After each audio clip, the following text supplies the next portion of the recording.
반갑습니다. 자, 오늘은 정권투자상담사 자본시장법의 17번부터 하도록 하겠습니다. 17번. 자, 자본시장법상 공통영업행위규칙에 관한 설명으로 옳지 않은 것은, 자, 금융투자업자가 아닌 자는 금융투자라는 문자 사용을 금지한다. 이게 상호규제죠. 상호규제. 금융투자업자는 제3자에게 본질적 업무는 위탁할 수 없지만 경영 업무나 부수 업무는 위탁할 수 있다. 금융투자업자가 제3자에게 업무를 위탁할 수 있는 것은 세 가지입니다. 본질적 업무, 경영 업무, 부수 업무입니다.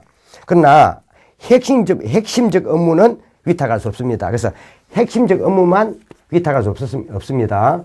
자, 그래서 금융업자가 제3자에게 업무 위탁에 관한 문제인데, 자, 이는 실제 업무 수행일 7일 전까지, 그러니까 실제 업무를 수행하기 7일 전까지 금융위원회에 보고해야 됩니다. 그래서 이 제3자에게 업무 위탁할 수 있는 것은 본질적 업무, 즉 인가나 등록을 받은 업무를 말합니다. 자, 그 다음에 금융위로부터 인가 등록 받은 업무를 본질적 업무를 합니다. 그 다음에 겸용 업무, 부수 업무는 가능합니다. 그러나 주의할 점은 핵심 업무만큼은 제3자에게 업무 위탁할 수 없습니다. 이 핵심 업무에는 크게 세 가지인데, 내부 통제 업무, 즉 우리가 준법 감신에 관한 업무라든지, 또는 내부 감사라든지, 그 다음 신용 위험에 관련된 업무, 이런 것들은 뭐예요? 내부 통제 업무로서 핵심 업무에 속합니다. 그 다음에 계약을 체결하고 해지하는 것, 그 다음 증거금을 관리하는 이런 것들은 핵심 업무로서 제3자에게 뭐예요? 업무 위탁이 불가능합니다. 그래서 요 불가능한 것, 핵심 업무 한번 체크해 두시기 바랍니다. 다음. 그래서 답은 2번이 틀렸네요. 자, 본질적 업무는 위탁할 수 있습니다. 그리고 겸용 업무와 부수 업무도 위탁할 수 있습니다. 근데 핵심적 업무는 위탁이 불가능합니다. 자, 2번이 틀렸고, 다음 3번에 금융투자업자가 업무를 겸용하고자 하거나 부수 업무를 영위하고자 할 경우 영위 예정일 7일 전까지 뭐요? 금융위원회에 신고해야 된다. 이 말이죠. 즉, 신고 보고해야 된다. 신고 보고해야 된다. 이 말이고요. 자, 다음. 고유재산 운용 업무 중에서 국공채의 매매라든지, 그 다음 또 단기 금융상품의 매매라든지 금융기관 예치는 정보 제공이 가능하다. 이거는 금융기관에 예치하는 것은 이거는요, 차단벽 대상이 아닌 겁니다. 그래서 이는 특별한 정보가 아니라는 겁니다. 그래서 여기에 대한 내용은 조금 이따가 우리가 어디요? 정보 교류 차단 장치에서 할 겁니다. 자, 장치 할 거니까. 자, 많죠. 고유재산 업무 중에서 국공채 매매, 단기 금융 펀드, 한 개 더 금융기관 예치, 이거는 정보 제공이 가능한 것들입니다. 이는 차단벽 대상이 아니라는 뜻입니다. 여기 지금 현재 18번에서 하도록 하겠습니다. 자, 18번. 그래서 이것도 한번 봐두시고요. 핵심 업무만큼은 제3자에게 업무 위탁을 할 수 없다. 다음, 정보, 이제 18번이 자본시장법상 정부 교류 차단 장치가 나왔습니다. 우리가 앞전에 그 직무윤리에서는 주로 내부 정보 교류 금지에 대해서 공부를 했습니다. 근데 여기서는 이제 내부 교류, 정보 교류 금지의 예외입니다. 예외란 말은 정보 교류가 허용되는 것을 얘기하는 겁니다. 그래서 이걸 좀 더 우리가 좀 구체적으로 한 건데, 정보 교류의 차단장치의 예외니까, 이제 이거는 정보 교류가 이 정도는 허용되는 겁니다. 허용되는 것은 일단 이해상충관계가 없어야 됩니다.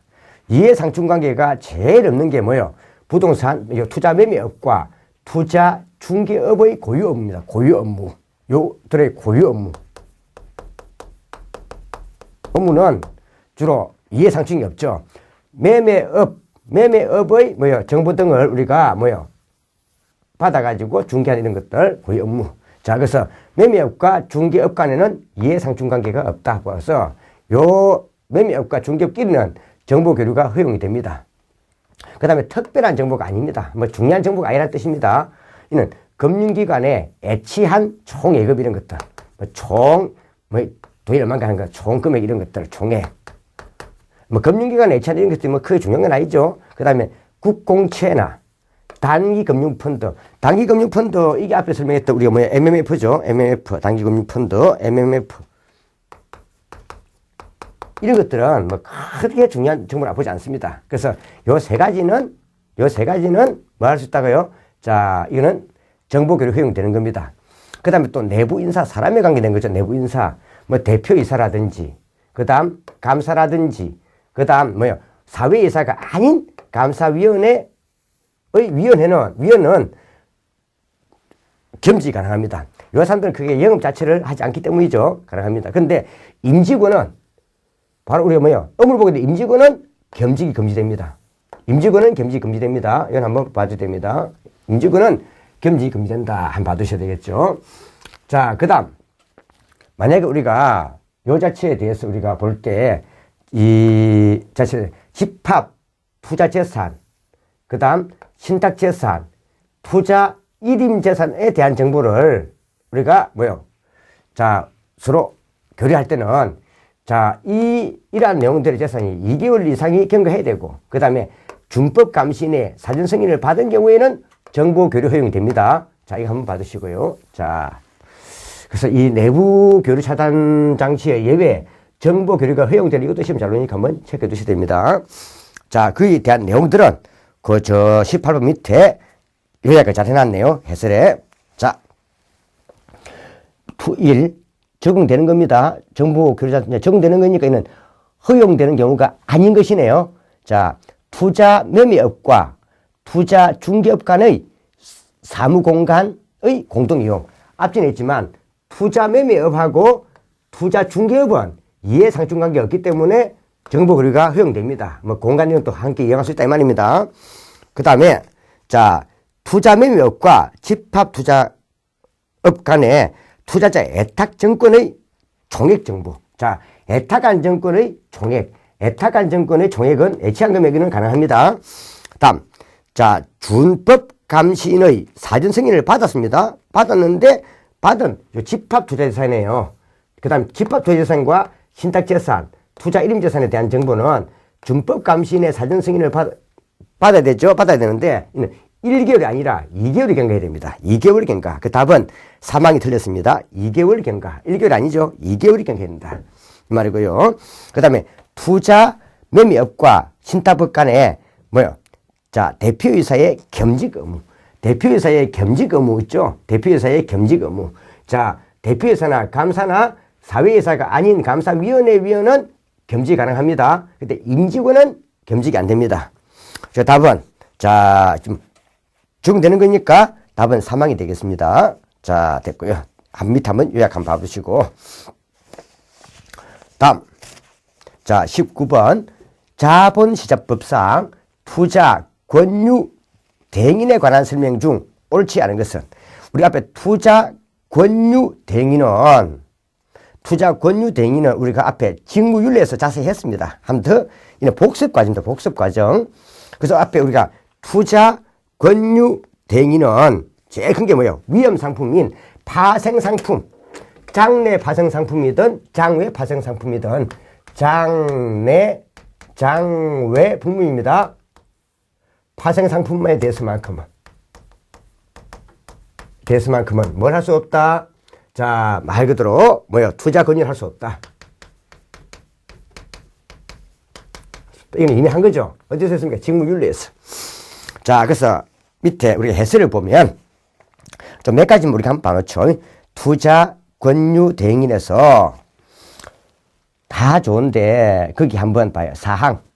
그 해설의 사항입니다. 해설 박스의 사항. 투자 사항에 동그라미 쳐놓죠.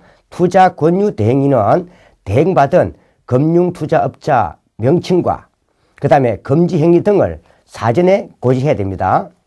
그 다음에 사항 동그라미 5항. 금융투자업자에게 적용되는 투자 권유 규제는 그대로 투자 권유 대행인에게도 동일하게 적용됩니다. 그럼 앞에 금융투자업자에게 적용되는 투자 권유 규제가 뭐였습니까? 앞에 공부했던 우리가 뭐예요? KYC 룰 이미 한 거죠. 그 다음에 우리가 적합의 원칙이라든지 그 다음 또요 우리가 설명의 의무 등이 있었죠. 이런 것들은 투자 권유 대행인도 그대로 해야 됩니다. 투자 권유 대행인도 그대로 이걸 해줘야 됩니다. 자, 이 뜻이고요. 그래서 5항도 한번 받으시고 5항 동그라미. 그 다음 투자 권유 대행인이 고객에게 손해를 끼친 경우 금융투자업자는 민법상 사용자 책임을 져야 됩니다. 자, 이또 동그라미. 7항 금융투자 권유 대행인에게 금지되는 행위. 자, 여기서 우리가 볼 때 특히 기역, 니은, 디귿 요 세 가지는 잘 봐두셔야 됩니다. 위험성이 높은 파생상품 이는 장래든 장외든 다 포함합니다. 투자 권유하는 것은 금지됩니다. 다시 말하면 장래 파생상품이든 장외 파생상품이든 투자 권유를 할 수 없다 이 말입니다. 그 다음 자기 명의와 자기 계산으로 투자 권유를 하는 행위. 자, 보죠? 자, 이거는 될 수 없죠. 그래서 자기 명의와 자기 계산으로 하면 안 되죠. 이 사람은 투자를 권유해주는 대행인지 자기가 직접 하면 안 되죠. 자, 자기 명의로 하면 안 됩니다. 항상. 누구요? 자, 누구 명의로 해야 된다고요? 자, 대행받은 금융투자업자의 명칭으로 해야 됩니다. 대행받은 금융투자업자의 명칭으로 해야 되는 거지 자기 명의와 자기 계산하면 안 됩니다. 다음 봐야 되고 디귿 위탁한 투자 금융업자를 대리하여 계약을 체결하는 행위. 자, 이거 많았죠. 자, 위탁한 투자 금융업자를 대리하여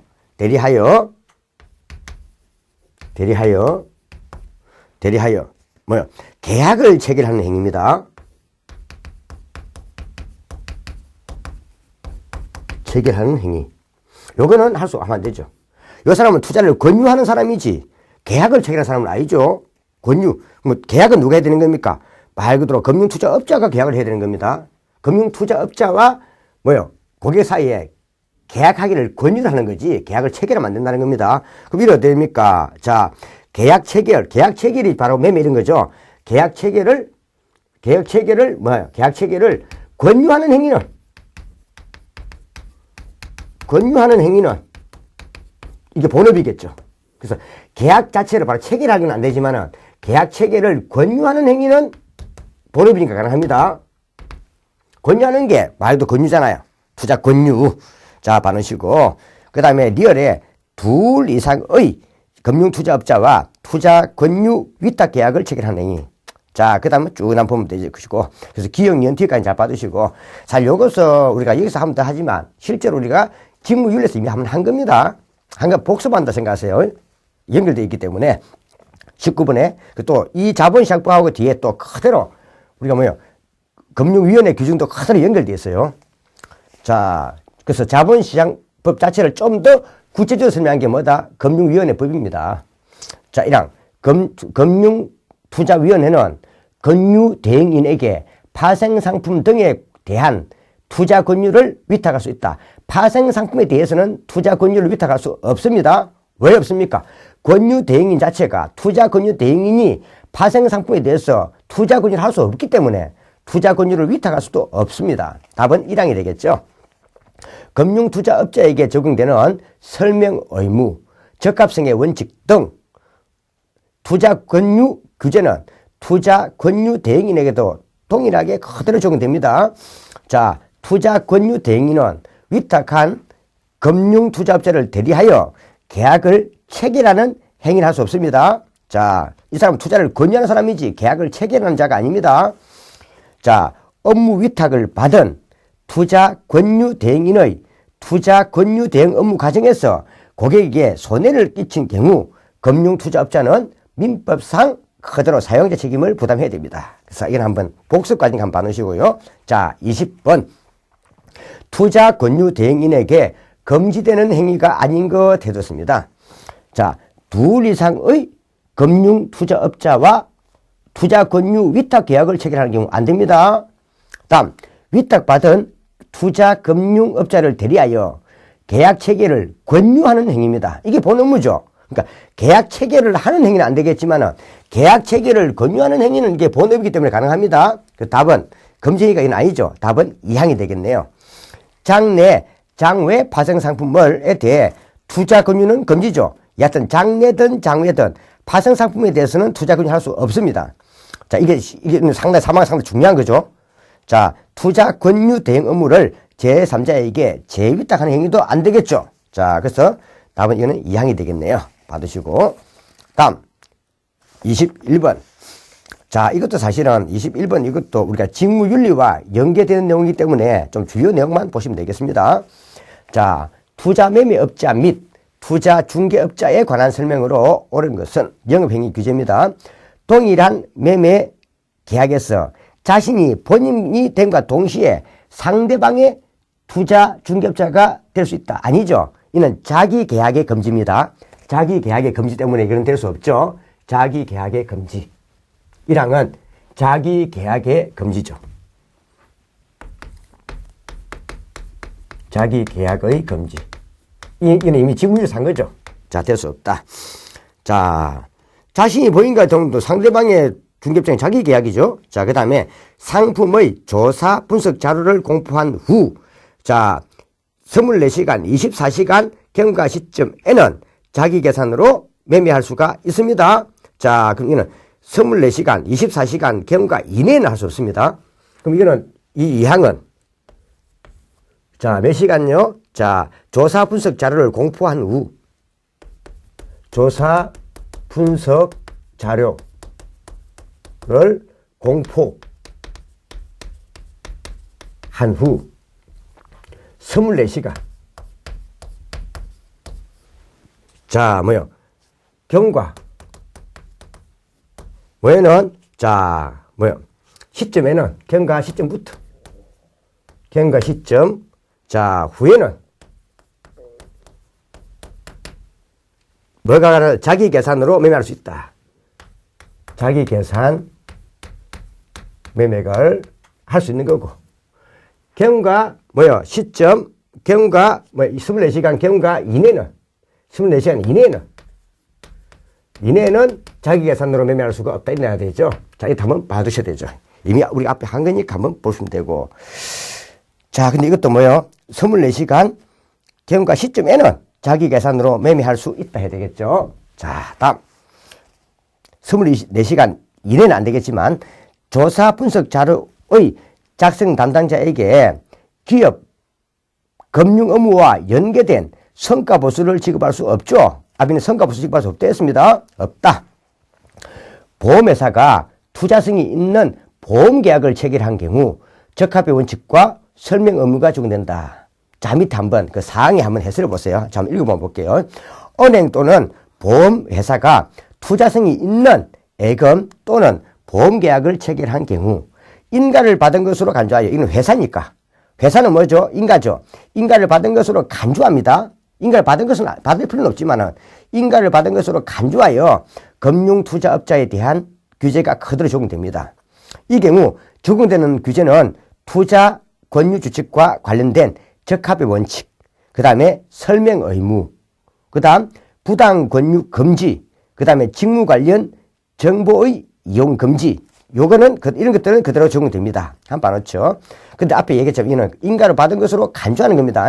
그 답은 상이 되겠습니다. 참 봐놓으시고. 22번이 조금 21번과 중복되었네요. 자, 그래서 22번은 그냥 참고를 받으시면 되겠고요. 되겠죠. 자, 그럼 그때 중복이 된 거니까 별 큰 건 없고요. 자, 23번. 투자 매매업자 및 투자 중개업자의 투자자 재산 보유에 관한 설명으로 틀린 것은, 자, 이것은 좀 우리가 별표 쳐놔야 되겠죠. 별표 한번 해놓죠. 그래서 이 내용 자체는, 요 내용은 투자자의 재산 보호를 위한 것인데, 앞에 요 자체 이런 것들은 제가 직무윤리와 중복되니까 간단하게 한번 봐보신 거고, 한번 복습 삼아 본 거죠. 본 거고.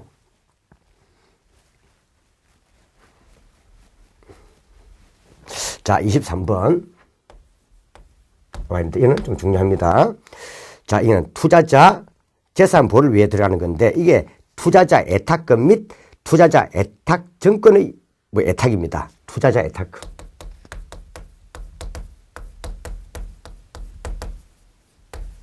예탁금, 투자자 예탁증권,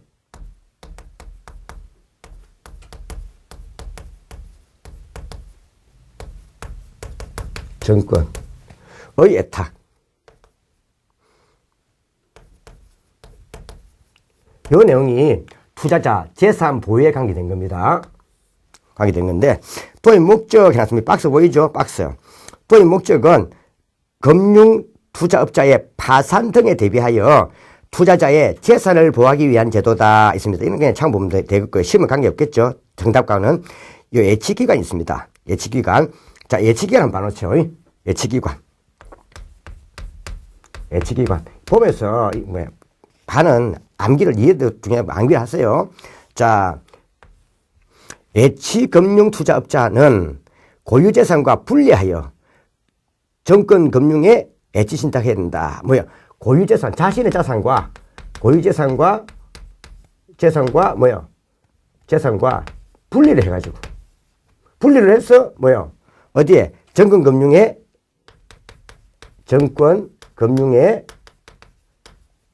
예탁 또는 신탁해야 된다.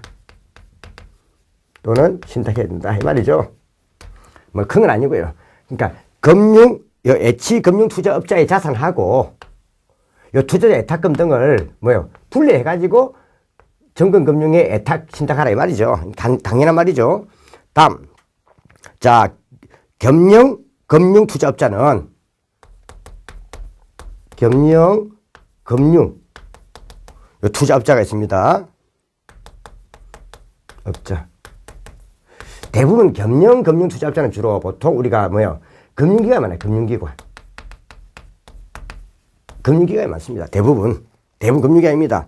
이때는 이 사람은 자, 투자자 예탁금을 명시해가지고 투자자 예탁금을 명시를 해서 이는 투자자 예탁금이다 하고 명시를 해가지고 명시를 하고 그 다음 신탁업자에게 신탁할 수도 있습니다. 신탁업자에게 신탁할 수 있다. 할 수 있다. 이 말이죠. 자, 이 말이고요. 예치기 한번 해주고요. 그 다음 내려가면 상계. 누구든지 예치기관에 예치된 투자자 예탁금에 대해 상계 압류를 할 수 없다. 그럼 투자자 예탁금은 뭘 할 수 없다고요? 이거는요. 상계 압류를 할 수 없다. 이 말이죠. 할 수 없다. 그 다음 직업순위는 자, 금융투자업자나 그 다음 예치기관이 직업 불능사항 발생이 하면 투자자에게 우선 지급해야 된다. 우선 지급. 그 다음 운영방법은 예치기관은 국채, 지방채, 금융기관 보증, 그 다음 채무증권, CD 발행, 담보, 대출 등에 운영해야 되고 안전한 데 운영하라 이 말이죠. 그 다음 예탁증권은 지체 없이 예탁 결정에 예탁해야 된다. 이 말이고요. 한번 봐놓죠. 그래서 이 정도 좀 봐놓으셔야 되겠습니다. 자, 23번 보죠. 자, 투자매매업자 및 투자중개업자의 투자자 재산 보유에 관한 설명으로 틀린 것은 투자자 예탁금, 예탁증권을 금융투자업자의 자기의 금융투자업자의 자기의 고유재산하고 분리해가지고 별도로 관리해야 된다. 이 말이죠. 자, 그래야 혼합되면은 구분이 안 되니까 누구든지 어떠한 명분으로도 예치된 투자자 예탁금에 대해 상계 압류를 할 수 없다 했고요. 그 다음 금융투자업자는 투자자의 예탁금을 정권금융사에 예치 또는 신탁해야 한다. 이건 하야 한다가 아니죠. 이는 어디에요? 앞에 얘기했지만 자, 금융투자업자는 투자 예탁금을 명시해가지고 신탁업자에게도 신탁할 수 있습니다. 그러니까 하야 한다는 반드시죠. 그래서 이는 신탁업자에게 신탁할 수도 있습니다. 답은 3항이 틀렸죠. 자, 금융투자업자는 투자자의 예탁증권을 지체 없이 예탁결제원에 예탁해야 되고요. 그 다음에 다음은 정권신고서에 관련된 설명이다. 이 정권신고서 이것도 한번 별표 쳐놔셔야 되겠죠. 정권신고서 이것도 시험에 잘 오는 거죠. 정권신고서. 자, 받으셔야 되죠. 자, 밑에 먼저 보면 자, 개념에 한번 해설 보죠. 해설. 정권신고서의 해설. 이거는 불특정 다수인 50인 이상이면 다 공모죠. 공모를 대상으로 정권을 모집 또는 매출하는 경우 해당 정권에 관련된 사항을 투자자에게 이렇게 하겠다고 알리는 거예요. 알리는 건데 이때 알릴 때 이는 뭐 일단 50인 이상이 된다 했죠. 그래서 50인 이상을 산정하는 기준 요가 많으세요. 50인 산정 기준 이게 중요하죠. 자, 이거는 청약 권유 대상 수가 50인인가 아닌가를 판단하는 방법입니다. 기준은 일단 청약 권유를 받은 자가 있겠죠. 받은 자에다가 그 다음에 합산 대상을 더해주고 제외 대상을 차감하는 겁니다. 합산 대상은 과거 6개월 이내에 모집 매출에 의하지 않고 청약을 받은 사람 말합니다. 모집하지 않고 청약 권유를 받은 자입니다. 청약 권유 받은 자인 게 모집 매출에 의하지 않고 과거 6개월 이내. 그 다음에 제외 대상은 말 그대로 전문가입니다. 전문가와 연구자입니다. 이때 전문가는 전문 투자자뿐 아니라 신용평가업자 등 이런 전문가도 풀려하고 연구자입니다. 자, 주의할 점은 연구자의 직원은 제외됩니다.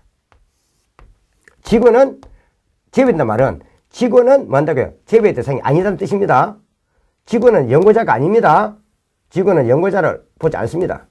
직원은 제외됩니다. 자, 그 다음에 또 한 개 더 간주 모집이라는 게 있는데 이는 1년 앞으로 지금부터 앞으로 1년 이내에 50명 이상에게 양도될 가능성이 있는 경우도 그대로 50인으로 보는 겁니다. 그러니까 50명에 미달하더라도 1년 이내에 50명 이상에게 양도될 가능성이 있다고 판단되면 이는 이는 50명으로 보는 겁니다. 이걸 간주 모집이라는 겁니다. 이때도 정권 신고서를 제출해야 됩니다. 자, 이 말이고요. 자, 다음. 그래서 한번 요까지는 잘 봐두셔야 됩니다. 밑에 좀 참고를 보시더라도. 그 다음에 신고서에 제출 의무가 있는데, 이는 말 그대로 모집 매출 가액이 1년 누계액이 10억 이상인 경우는 해야 된다. 신고서를 금융에 제출하여 수리되어야만 정권의 공모 발행이 가능하다. 그러면 수리되지 아니하면 정권의 공모 발행은 불가능한 거죠. 자, 제출 면제 의무는 10억 원 이상이 되어야 제출하는 거니까 1년 누계액이 10억 미만인 경우는 제출할 필요가 없다. 그 다음에 국채, 지방채, 특수에도 특수에 같은 경우도 신고서를 제출할 필요가 없다 이 말이죠. 이는 상당히 이 자체는 신뢰성이 있는 거죠. 신뢰성 있는 거니까 할 필요가 없다 이 말이고요. 자, 신고 의무자는 정권 발행인은 설립 중인 법인은 발행해야 되지만 정권 애탁 정권은 저 앞에 DR 이것은 말 그대로 원주 발행이 하면 되겠습니다. 자, 밑에 쭉 보시고 그 다음에 신고서의 효력 발생을 받았죠. 신고서 효력 발생. 좀 참고 받았어요. 이는 수리로부터 일정 기간 경과 후에 효력이 발생해요. 수리로부터 일정 기간 경과 후에 효력이 발생해요. 이때 일정 기간은 5일, 7일, 10일, 그냥 15일 있습니다. 위험이 클수록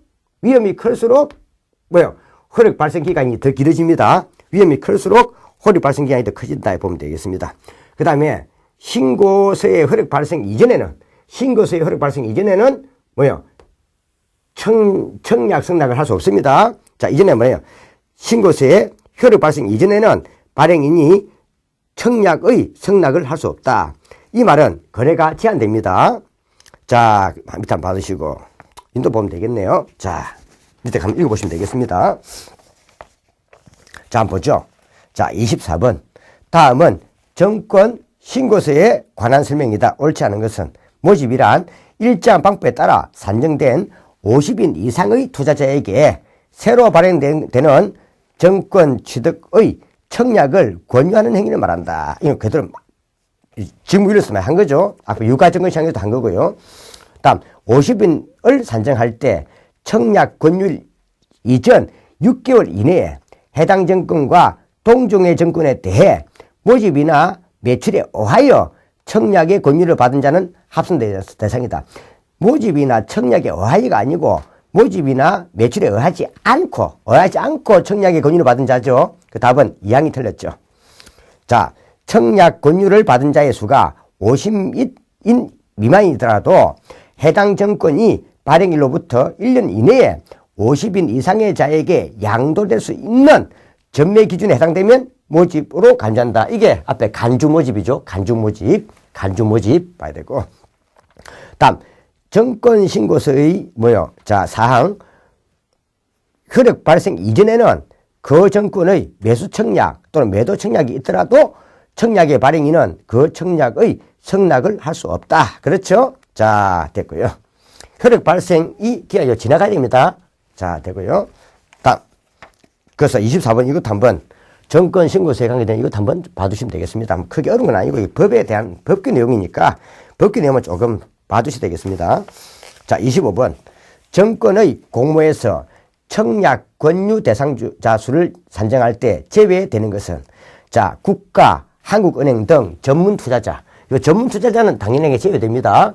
그 다음에 신용평가 업자도 전문가에 포함됩니다. 제외되고. 그 다음, 자, 발행인의 계열회사도 제외됩니다. 발행인의 계열회사는 연구자입니다. 제외되는데 직원은 제외됩니다. 그래서 발행인의 계열회사는 제외되지만 직원은 제외 대상이 아닙니다. 자, 답은 사망이 되겠네요. 발행인의 최대 주주도 뭐다? 발행인의 최대 주주도 어디를 한다고요? 이것도 연구자에 포함됩니다. 한번 넣으시고.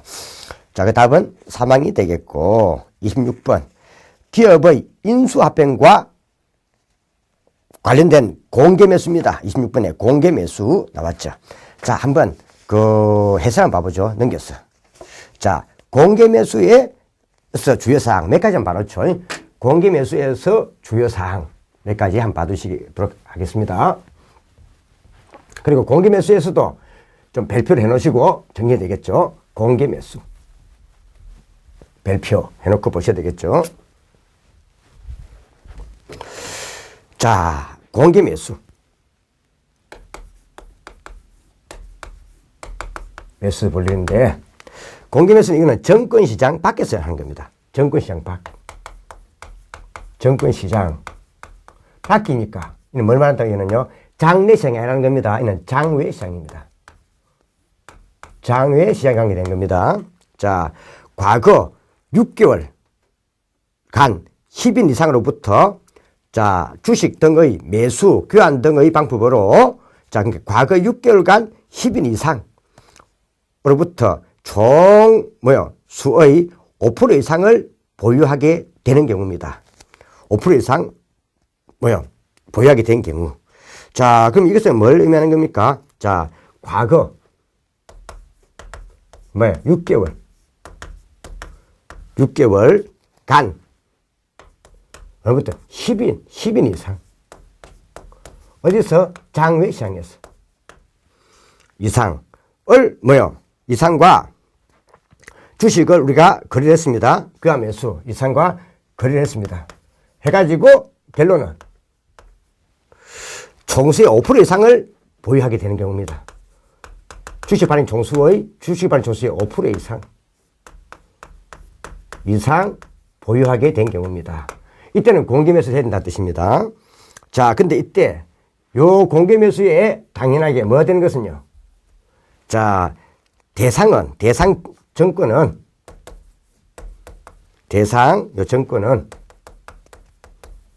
정권은 얼결권이 있는 주식이 됩니다. 얼결권이 있는 주식. 그럼 얼결권이 없는 주식은 아니란 거죠. 및 얼결권 있는 주식과 관련된 주식입니다. 관련된 정권. 관련된 정권입니다. 자, 그러면 이때 관련된 정권에서 볼 때 뭐가 있습니까? 보면 신주 인수권 정서. 신주 인수권 정서. 그 다음 전환사채. 즉 주식으로 바뀔 수 있는 전환사채. 그 다음에 신주 인수권부 사채.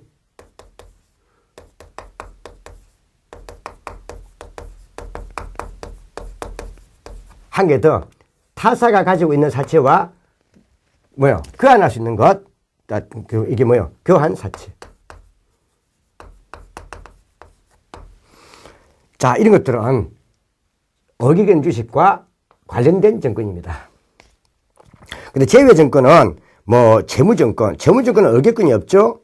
근데 이익참가부 증권도 사채도 뭐 이것도요 의결권은 없죠. 이런 것들은 주가 무관한 것들은 관계없습니다. 자, 봐놓으시고 그 다음 내려가면 쭉 좋았는데 자, 그 밑에 한번 봐보세요. 자, 공개 매수 기간이 있습니다.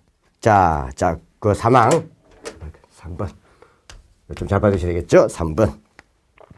자, 밑에 보면 공개 매수를 공고를 한 자는 공개 매수 공고 이래에 신고서를 어디에요? 금융위와 거래소에 동시에 제출해야 됩니다. 금융위와 거래소에 동시에 제출한다. 자, 공개 매수 기간은 신고서 제출일로부터 20일 이상 60일 해야 됩니다. 그러면 신고서 제출로부터 신고서 제출일로부터 언제요? 자, 20일 이상 자, 60일 이내에 요 살 안에 뭐요? 자, 공개 매수를 해야 됩니다. 뭘 해야 된다고요? 이때 이 안에 공개 매수를 해야 된다. 공개 매수를 해야 된다. 이 말이죠. 자, 이게 공개 매수 기간. 자, 그 다음에 공개 매수 설명서를 사망, 미리 교부하지 않으면 그 주식 등을 매수할 수가 없다. 그러니까 사전에 공개 매수 설명서를 교부해야 됩니다. 공개 매수 기간 중에는 별도의 매수가 금지됩니다. 자, 그러면 또 한 개 더. 자, 이게 앞에 보면은 이게 우리가 2항이었고요. 그 다음 밑에 보면 4항이 공개 매수 기간. 공개 매수 기간. 요 중에는 자, 별도 매수가 금지된다. 다른 데서 별도로 매수하면 안 된단 말입니다. 금지되고. 그 다음, 자, 공개 매수 방식으로만 매수할 수 있다. 공개 매수 방식만 적용된다. 만으로 매수해야 된다. 이 말이죠. 자, 그 다음에, 자, 공개 매수자는 균일가 매수 원칙과 정부 매수 원칙을 준수해야 된다. 봐두시고, 네 번째, 철회가 있습니다. 네 번째, 철회. 공개 매수자는 뭐요? 공개 매수 이후에는 철회할 수 없다. 그럼 말 그대로 자, 공개 매수자는 자, 매수 공고 이후에는 공개 매수 공고 이후에는 뭘 할 수 없다? 철회할 수 없다. 할 수가 없다 이 말이고, 그다음 이게 원칙이다. 그다음 응모주주는 자기의 주식을 팔겠다는 거죠. 응모주주. 주주는 공개 매수 기간 중에도 언제든지 뭡니까? 자, 처리할 수 있고, 그 다음에 뭐도 없다? 자, 응모를 취소하더라도 손해배상 지급 의무가 없다. 배상 지급 의무가 없다는 것. 자, 여기까지 한번 봐놓죠. 자, 이것을 여기까지 한번 받으면서 배붙여 놓죠. 자, 그러면 한번 봐보죠. 26번. 기업 인수합병과 관련된 공개 매수에 관한 설명 중 옳지 않은 것은 누구든지 장외에서, 어디였어요? 증권시장방 장외에서 과거 6개월간 10인 이상으로부터 주식 등을 매수 등의 방법으로 5% 이상 보유하게 된 경우에는 반드시 공개 매수를 한다. 이게 정확한 개념이죠. 개념. 공개 매수의 대상 증권에는 올겨권 있는 주식과 이와 관련된 신주이수권 정서, 전환사채, 신주이수권부 사채, 교환사채 등이 있다. 이 말이고요. 공개 매수 기간은 공개 매수 신고서 제출일로부터 언제요? 20일 이상 60일 이내 기간 동안이다. 응모주주는 공개 매수 기간 중 얼마든지 응모를 취소할 수 있고, 취소하더라도 손해배상 지급 의무를 부담할 필요가 없죠. 손해배상 지급 의무를 부담하지 않는다. 근데 공개 매수자는 공개 매수를 하겠다는 공고를 이후에는 처리할 수 없습니다. 이거 한번 봐두시라 이 말입니다. 자, 그 답은 4항이 되겠죠. 4항. 자, 27번. 다음 중 공개 매수 의무가 적용되는 정권을 고르면 해놨습니다. 볼 필요 없이 전환사채죠. 전환사채. 답은 1번이네요. 회사채 매수. 회사채는 사채죠. 사채는 의결권이 없잖아요. 이는 의결권이 있는 주식이 되기 때문에 의결권이 없죠. 그래서 제외되고, 그 다음에 자, 외국 시장의 주식 매수. 외국 시장은 이거는요, 시장 바뀐 장외 시장이 해야 되는 장내 시장이잖아요. 장내 시장이니까 제외되는 거고, 이거는 장외 시장이 해야 됩니다. 그 다음에 이익 참가부 사채입니다. 이익 참가부 사채는 이거는 의결권이 없습니다. 의결이 없기 때문에 제외됩니다. 그래서 이것만 좀 봐두시면 되겠죠. 자, 다음 28번. 다음은 주식의 대량 보유 상황 보고제도 5% 룰. 이거는 장내든 장외든 다 포함됩니다. 단 주권 상장법인의 의결 끊는 주식이어야 됩니다. 5% 이상. 그러니까 주권 상장법인의 의결 끊는 주식. 자, 한번 넘겨보죠. 자, 해설을 보면, 자, 박스 한번 봐보죠. 자, 의결권 있는 상장 주식 보유에 관한 5% 보고제도. 자, 5% 보고제도 이것도 별표 한번 쳐놓죠. 자, 이건 많이 본 거니까 그냥 간단하게 하겠습니다. 5% 룰. 자, 이거는 주권 상장법인의 보고 의무, 주권 상장 의무의 5%니까 의결권 주식을 5% 이상 보유하는 경우입니다. 5% 이상 보유. 주권 상장법인. 자, 그러면 이게 나와 있는, 자, 상장 보유, 상장 주식 보유에 대한 5%. 자, 이거죠. 자, 의결권 있는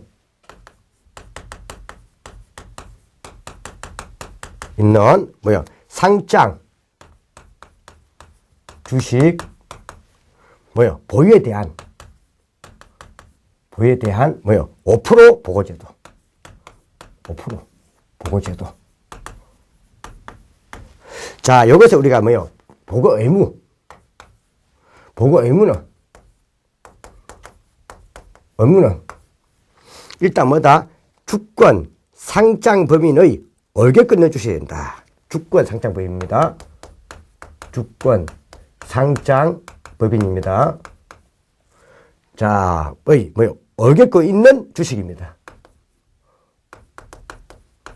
권 있는 주식을 어떻게 했다고요? 5% 이상 보유하는 겁니다.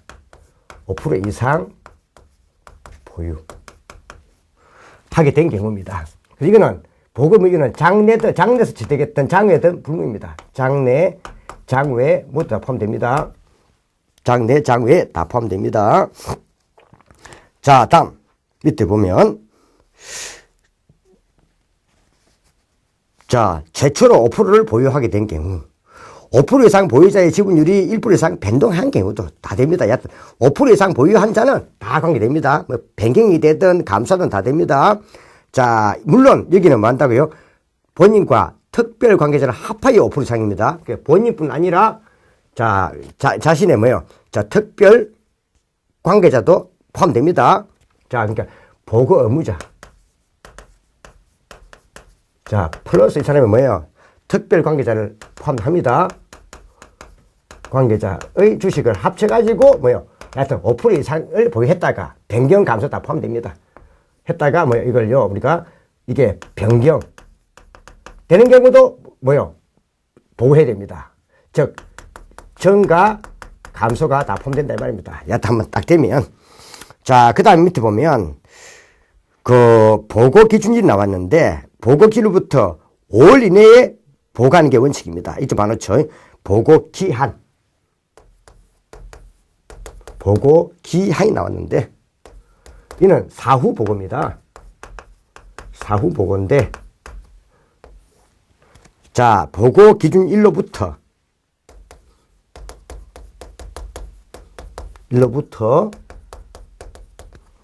얼마요? 5월 이내에 5월 이내에 보고하는 것이 원칙입니다. 원칙인데, 자, 예외가 있습니다. 단 예외.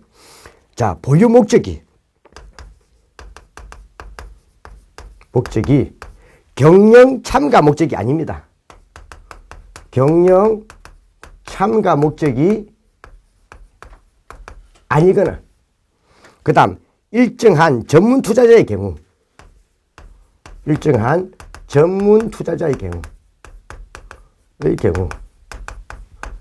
좀 오타가 생겼는데요.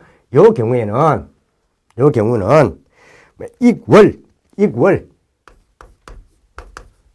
5월까지 돼 있는데 이거 좀 바꿔주죠. 2월 10일까지. 바꿔주죠. 오타가 생겼는데 2월 10일까지 가능합니다.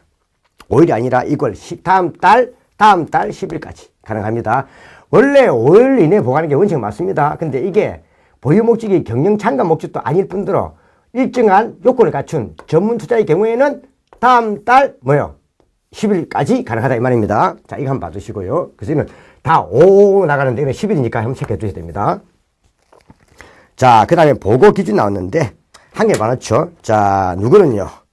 자, 증권시장 내 또는 외에서 주식을 매매하는 경우 보고 기준일 뭘 봐주시라고요? 주식은 많았죠. 주식.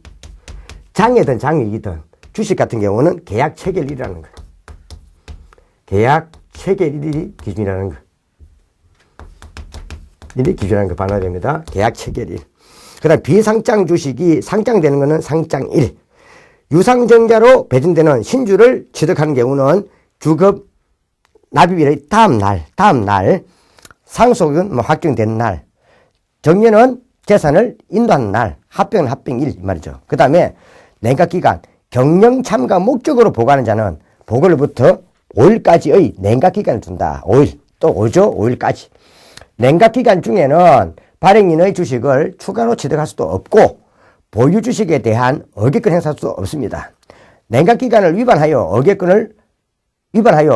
한 경우는 어객권 행사가 금지되고 위반하면 그렇다 이 말이죠. 하면 어객권 행사가 금지되고 그 다음 금융위원회는 6개월 이내의 기간을 정하여 자 주식 취득 등에 대한 처분명령을 할 수 있다 이 말이죠. 자, 한번 봐주시고 자 문제 한번 보고 가죠.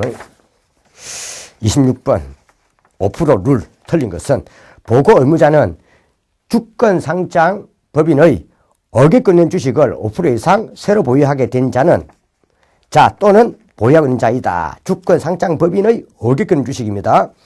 자 2번 5% 이상 보유자가 증권시장에서 상장 주식을 1% 이상 하여튼 매도를 했든 샀든 하여튼 변경되면 계약체로부터 5일 이내에 거래소와 금융에 보고해야 되고 세 번째 보유 목적이 경영 참관 목적이 아니거나 전문가가 아닌 경우는 2월 5일까지가 아니라 언제까지?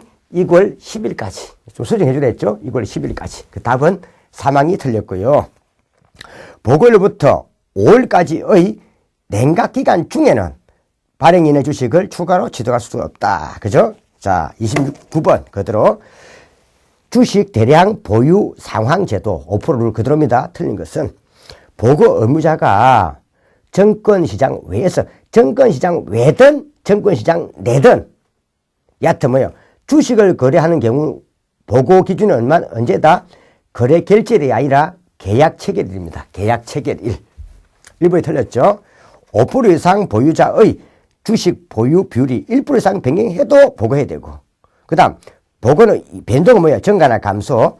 보고 기간은 보고 기준으로부터 5월 이내에 일단 보고하는 것을 원칙으로 한다. 원칙은 원칙이죠. 다음 냉각기간 중 발행인의 주식을 추가로 취득한 경우 냉각기간에는 뭘 할 수 없다 했습니까? 주식을 추가로 취득할 수도 없다 했습니다. 그 다음에 보유주식에 대해서 어객권 행사할 수도 없다 했습니다. 자, 이 경우에는 추가 주식에 대해 처분명령을 낼 수 있다. 언제?